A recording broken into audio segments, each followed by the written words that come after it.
Here's an example where they give you a formula, and the formula happens to have something squared in it.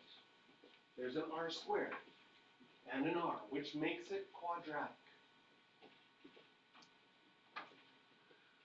And we have information. They tell us that a cone has a surface area of 300. So in my formula, that would allow me to replace the a with 300. It tells me I have a slant height of 15. That would allow me to replace the s with 15. And it asks me to solve for r. There's an r, there's an r, and my r here has a squared, making it a quadratic equation. How do we solve quadratic equations? We have three methods: factoring, completing the square, or quadratic formula. For all of them, we like to have our equation equal to 0 first. And I like to have whatever's squared first. So I technically would move everything. I was doing things, I would make my 0 on this side, because you see my r squared is positive here. I'm going to write that r squared first. And then I have 15 pi r second. And if I move the 300 over, I'd have minus 300.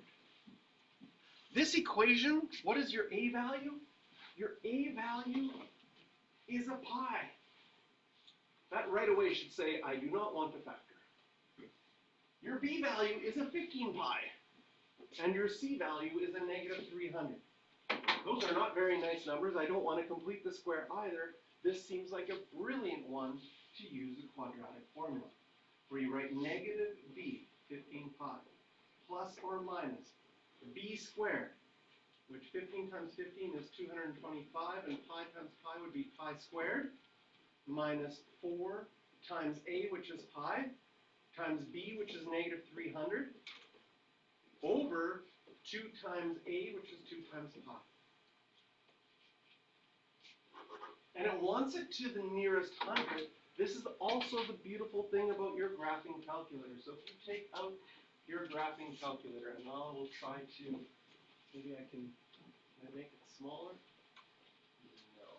I wanted to have it so that you can still see this. Maybe we can. So on your graphing calculator, you have the fraction button. If you go alpha, y equals, you can write things as a fraction. And we look at our equation here. Slide this. Negative 15 pi. Now I can write this in. Wow, not happy with this. What is happening here? Negative 15 pi. Plus or minus. Well, I don't have a plus or minus key, so I'm going to do plus first and get an answer, and then minus second. Square root.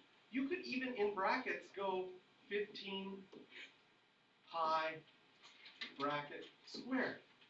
If you didn't want to figure out the 225 pi squared on your own, minus 4, a was pi, I put that in brackets, and b was negative 300. I don't have to do any mental math. 2 pi on the bottom. I can type it all in like this and push enter. 4.818 to the nearest hundred, 4.82 centimeters. There would also be the same answer with a subtract sign. On your calculator, what's really cool is you can use your arrow key to highlight it, push enter, it retypes it all for you. Why is that really nice? Because all I wanted to change was that plus sign. I can just get on top of it there and change it to a subtract sign, and it gets that all right away. Also very nice if you have a graphing calculator that you can do that. And I get negative 19.82. This is a word problem. Word problems, we need to make sure if there's units, we include units. And we have to analyze our answers because, wait a second, a negative radius, that hurts my brain. I can't quite visualize having a radius that's negative 19 centimeters long. Does that go back in time? Is it like a black hole? not really, that's not very nice, so my only answer is the 4.82. And with that, you can circle 14, 15, and 16, and you are still nicely ahead of the other class.